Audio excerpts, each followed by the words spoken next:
Avant de venir ici, je rappelle que nous sommes à l'hôtel intercontinental pour cette soirée. Vous avez assisté au briefing sur la situation des réfugiés burundais et vous avez pris la parole au nom de la RDC. Qu'est-ce qu'on peut retenir de cette journée? Bon, ce qu'on peut retenir, c'est que les différents organismes des Nations Unies se sont réunis pour faire un peu le point sur la situation au Burundi. Et le point culminant de ce briefing, c'était pour ces organisations de faire voir que la situation était préoccupante et qu'il fallait absolument que les bailleurs de fonds puissent mettre un peu du paquet pour venir en aide aux réfugiés qui sont en train de quitter le Burundi, qui vont dans différents pays et notamment en République démocratique du Congo. Yasi maroma si alobi soko okokima mbangu kende yo moko me soko okokende mosika kende na bantu. La grande dame Miss Tati Jackie Bello otongi tongi nga mingi na yoki makele na zando ngai na kipaka te ngai pe ona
humanitaire, ainsi que vient de le dire le directeur, et qui est sur le point d'empirer rapidement. Je crois qu'il y a en ce moment d'ailleurs une mission de paix au Burundi, donc l'on essaie de faire les efforts qu'il convient et d'attirer l'attention comme il faut sur cette situation, mais sur le plan humanitaire, il va falloir intervenir très très rapidement. Le directeur l'a déjà mentionné, plus de 240 000 personnes ont été déplacées à l'intérieur du territoire en tant que réfugiés depuis avril de l'an dernier. La première chose que j'aimerais dire, c'est que depuis avril de l'an dernier jusqu'à présent, les gouvernements de la région et le HCR et les autres acteurs, que ce soit eux seuls ou en partenariat avec OCHA, etc., nous avons entre nous pu mettre en place un plan d'intervention relativement stable pour aider les réfugiés, même si cela a été très difficile.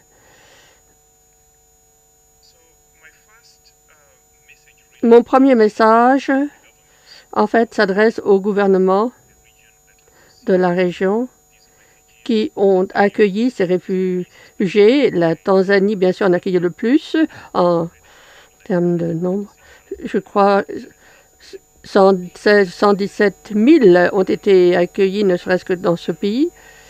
Et à propos de la Tanzanie, il convient de se souvenir que 3 ans avant cette crise, en avril, la Tanzanie avait mené une politique d'accueil des réfugiés en Tanzanie en ce qui concerne donc les Burundais. Il ne faut pas oublier que l'évolution de cette situation va certainement mettre sous tension les réalisations obtenues grâce à cette politique de naturalisation, comme vous le savez, de réfugiés burundais en Tanzanie.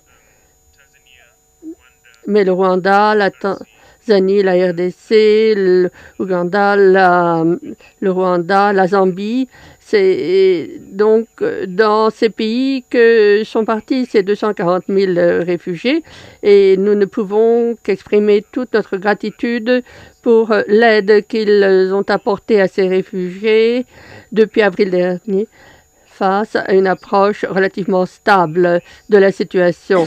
Et j'aimerais également remercier tous les acteurs, tous les protagonistes du côté du système des Nations Unies. Nous savons que le PAM est toujours très proche de nous et Brian va nous en dire plus dans un instant, mais je dois également remercier toutes les ONG en particulier et nous espérons poursuivre, bien entendu, cette collaboration. Troisièmement, à l'attention des donateurs. Comme vous le savez, l'an dernier, nous avons publié un plan de réponse face à la situation des réfugiés. Quelques jours plus tard, un appel supplémentaire avait été lancé pour couvrir les besoins spécifiques du HCR. Mais là, je m'adresse en particulier aux donateurs. Mon message se situe au niveau du plan d'intervention régional pour couvrir le besoin de tout un chacun. Je voudrais surtout vous remercier pour tout le soutien que vous avez apporté à ce plan d'intervention régional et qui nous a beaucoup aidé à faire face à la situation.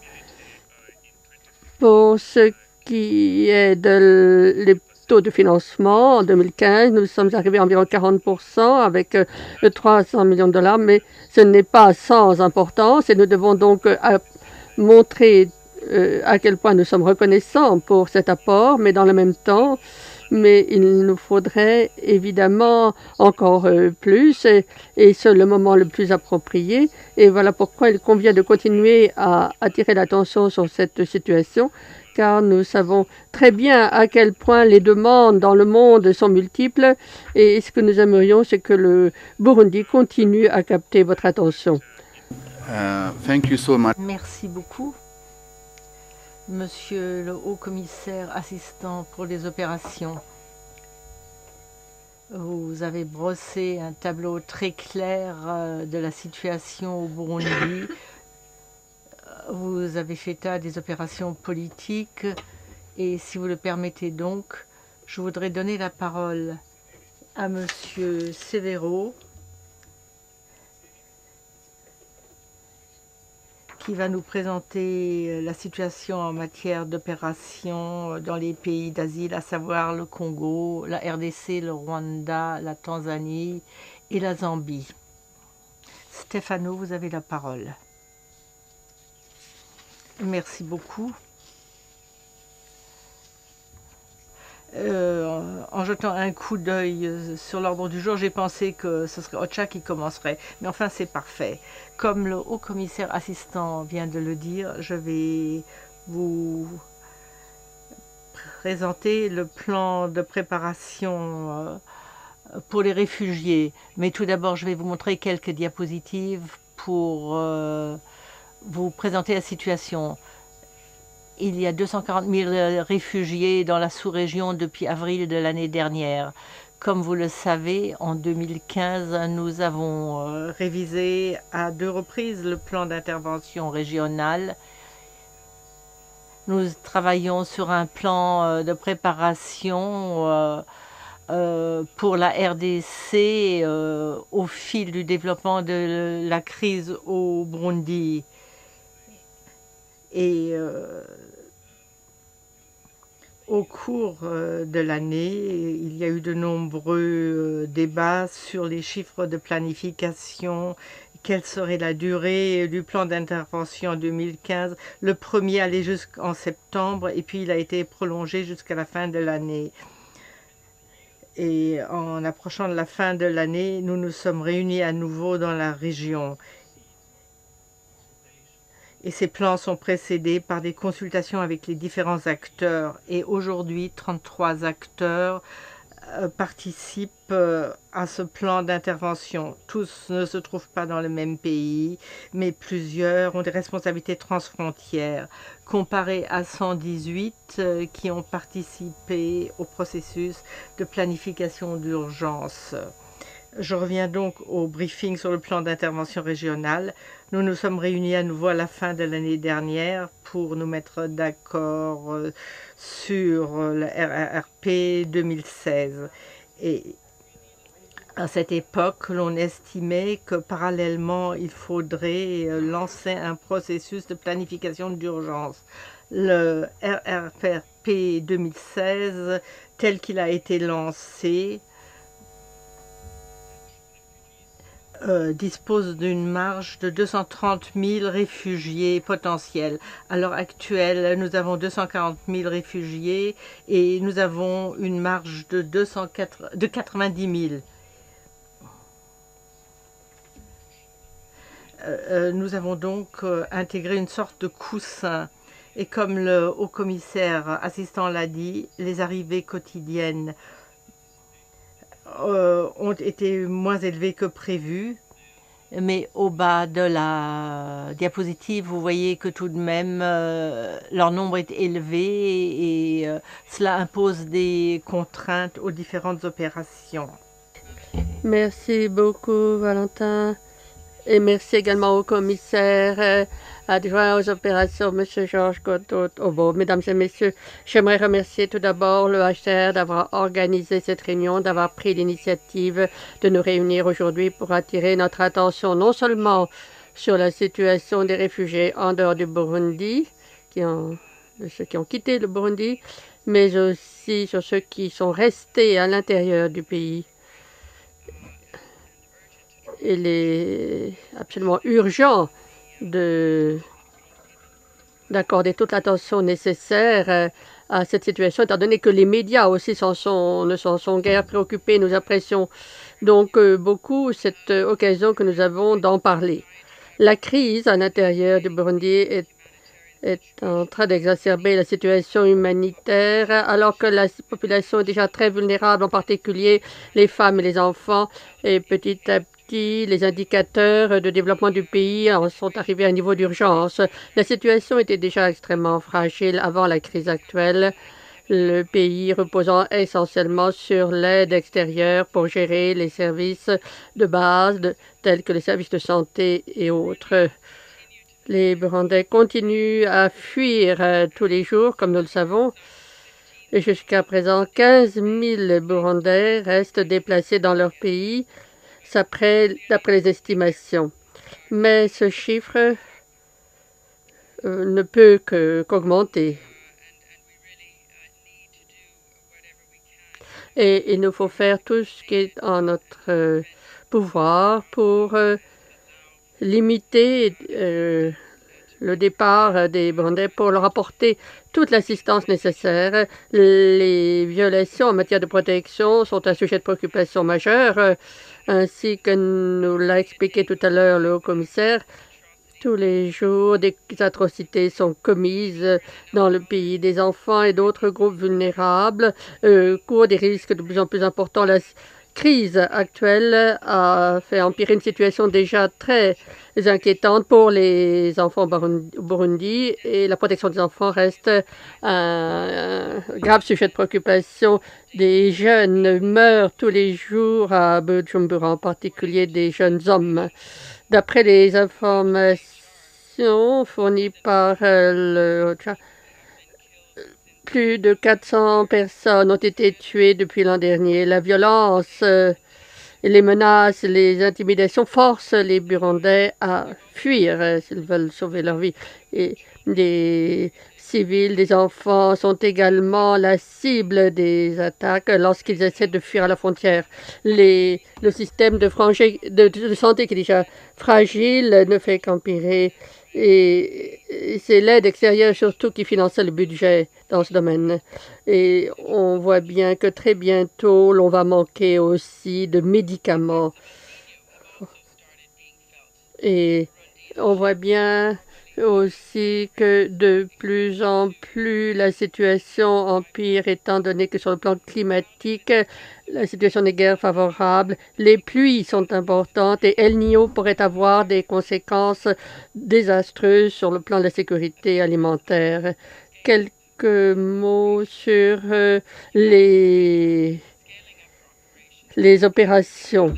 Les acteurs humanitaires ont essayé d'intensifier leurs interventions pour faire face aux besoins humanitaires, conformément aux directives citées tout à l'heure par le haut-commissaire adjoint. Dès le mois de décembre, les acteurs humanitaires ont déployé du personnel supplémentaire et ont créé également à Makumba et à Kurundi des bureaux à la frontière de la Tanzanie et du Rwanda.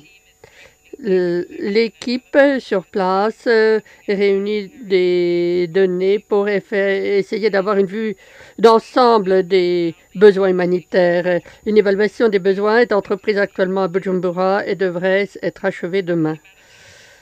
Un plan d'intervention humanitaire devrait être prêt d'ici la mi-février. En tout cas, tel est notre objectif.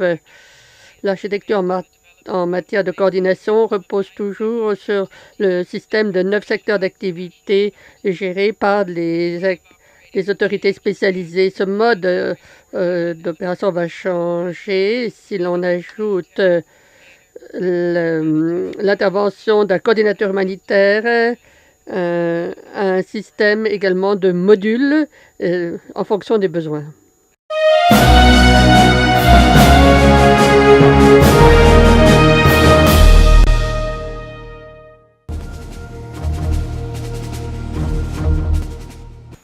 La République démocratique du Congo, comme vous le savez, est un pays qui partage une frontière commune avec 9 voisins. Et ce fait-là ne la met pas à l'abri des défis auxquels ces 9 voisins sont confrontés. Lorsque nous parlons des problèmes de réfugiés au Burundi, il est tout à fait normal que la République démocratique du Congo subit le contre-coup de ce qui s'y passe.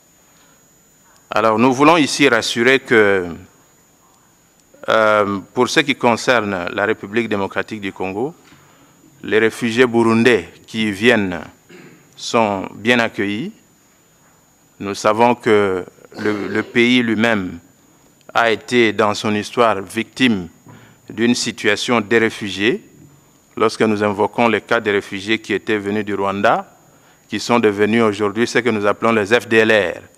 C'est donc une mauvaise expérience que nous avons eu à faire. Mais en dépit de cela, nous rassurons que le gouvernement a mis sur pied toutes les dispositions qu'il faut pour que ces réfugiés burundais soient bien accueillis Et c'est le cas jusqu'à maintenant. Par contre, ce que nous voulons, c'est que la communauté internationale qui est réunie ici, dans cette salle, puisse tirer les leçons de ce qui s'est passé dans le passé, de manière à ce que cette présence des réfugiés sur le territoire congolais ne devienne pas une menace pour les populations congolaises qui sont en train de les accueillir. Je l'ai dit tout à l'heure, la situation des FDLR que nous déplorons aujourd'hui était une conséquence de la solidarité que la République démocratique du Congo a exercée à l'endroit des frères qui sont venus d'un pays voisin. Nous espérons que ce genre d'expérience ne va pas se répéter. C'est pourquoi nous remercions d'abord les différentes organisations qui sont réunies ici pour les efforts qui sont en train d'être fournis et nous lançons un appel vibrant aux bailleurs de fonds pour que les moyens nécessaires soient mis à la disposition des organisations internationales afin de venir en aide à ces réfugiés. Mais pour terminer, je voudrais poser une question, elle est d'ordre général. En fait, les réfugiés arrivent tels qu'ils sont. J'ai vu dans la présentation qui a été faite tout à l'heure qu'un effort est fait pour distinguer les combattants des non-combattants. Mais je voudrais savoir, cet effort est fait à quel niveau? Est-ce que dans des camps de réfugiés qui se trouvent dans les différents pays où ces réfugiés se sont déployés, nous avons à côté de ces camps des camps où on regroupe les combattants? Et ces combattants sont dans quel état? Sont-ils armés ou c'est des gens qui se déclarent être combattants tout simplement? Je voulais, disons, c'est la question que j'avais, la question principale que j'avais. C'est M. Mukongo de la mission permanente de la République démocratique du Congo, le représentant permanent. Je vous remercie. Ok, merci à M. Mukongo et la communauté internationale. Voudrais vous remercier le gouvernement congolais pour sa générosité, le fait d'avoir ouvert les frontières, les cœurs, ainsi de suite, pour accueillir les réfugiés. Bon, ça, c'est la solidarité qui fait force, mais comme ce que vous avez dit, on a bien compris que bon, cette solidarité-là ne devrait pas devenir comme une punition ou bien un gros fardeau pour vous. Bon, ça, c'est aussi bien noté et on espère que ça va pas, cette crise-là ne va pas se transformer à quelque chose d'autre.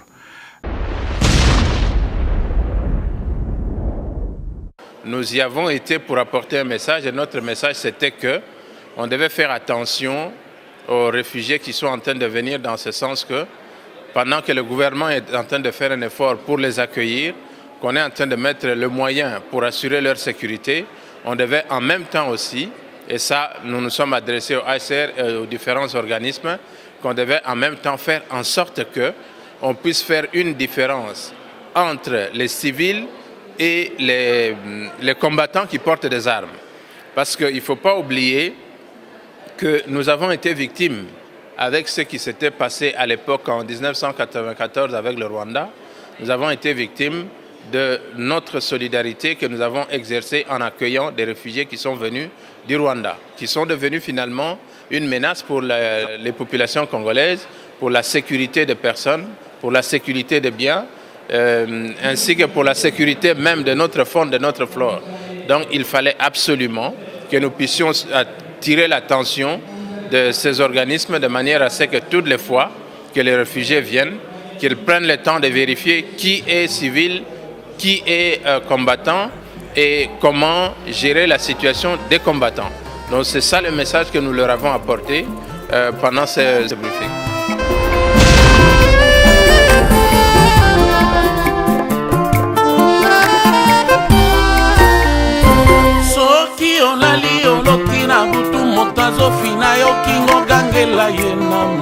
Sans effet. Moto mosusu okolia okomela na yo ke banzoka ndoki monene ngai na lela la vie projet ndokolo napesa confiance nzoka enemi ya kala kelela bongo yeba verité ya bomoi ata mwasi na yo akoki kokamwisa yo oh yeah.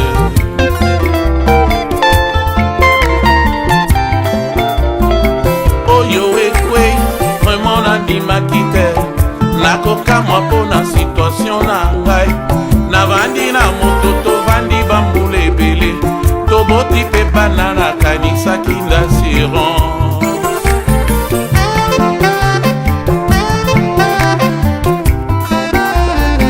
Gentillesse na ye nzoka ya moniato azalaka na double vie sukalikamo akosekisa yo na mbebo kwasure yo akosisoma kila nyonso nzoka vampire.